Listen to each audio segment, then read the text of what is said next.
Hello, everyone. My name is Mama Bonnie, and I'm so happy to see you here back at the burrow. And to all of our new friends, hello. It's so nice to meet you. How was your day? I hope it went well. And now that you're here, my day's gotten even better. Thank you all so very much for joining me for our ninth day of Christmas together. It really means a lot to me. And now that you're here, we can celebrate with a Clifford Puppy Day story. But we can't have our story unless we're all comfy cozy. So make sure you're wearing something comfy. And don't forget to bring your favorite stuffy. I think they're gonna want to hear the story too, don't you? Well then, are we all comfy? Let's get started, shall we? Tonight's story and our ninth day of Christmas story is A Clifford's a Puppy Day, Christmas Angel. When Clifford woke up one winter morning, he was surprised that Emily Elizabeth was already out of bed. He went to look for her and got an even bigger surprise. There was a large tree in the living room.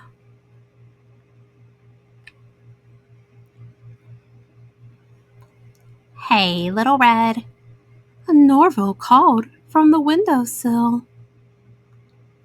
What do you think of the tree? It's a beaut, isn't it?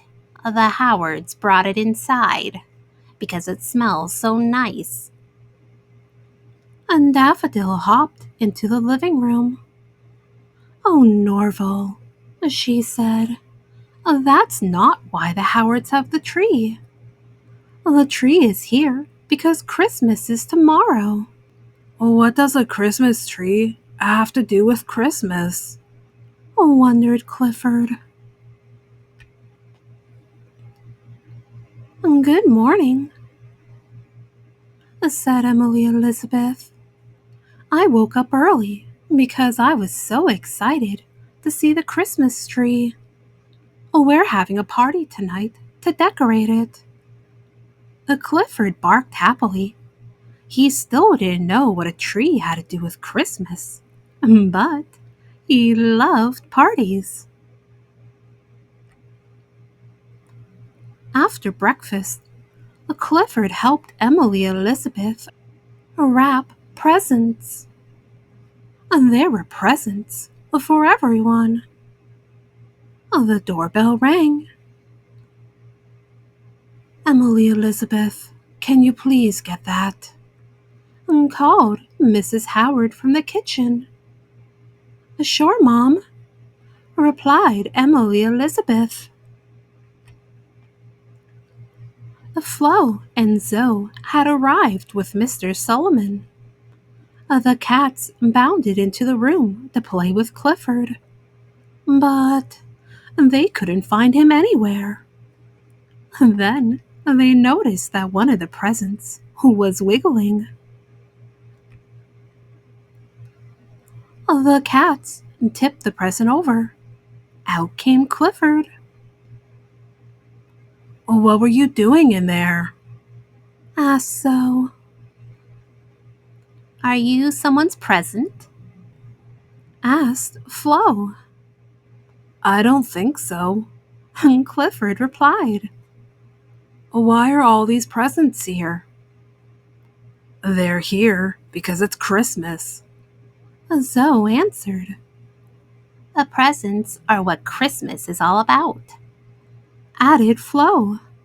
Now, Clifford was even more confused. Christmas was about trees, parties, and presents? A few hours later, Clifford was amazed at all the changes to the living room. And now there were stockings, wreaths, and twinkling lights. Clifford explored everything. Silly puppy, Emily Elizabeth giggled. That hat's too big for you. And try this on. It'll keep you warm on your walk with George. It sure smells terrific in there, and George said. Mr. and Mrs. Howard have been cooking all morning, said Clifford. They're getting ready for the party tonight. The food isn't just for tonight's party, said George. They're cooking for Christmas tomorrow, too. The delicious food makes Christmas merry. The food? And Clifford wondered. What about the presents, the tree, and the party? He felt more confused than ever. Finally, it was time for the party. All of the Howard's friends helped decorate the tree. And Mrs. Howard took an ornament out of a box and showed it to Nina's mom.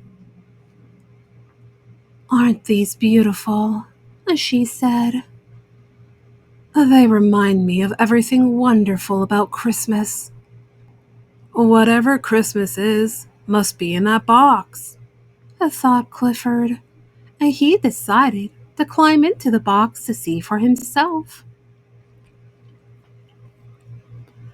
When Mr. Solomon reached into the box to get another ornament, he pulled out Clifford instead.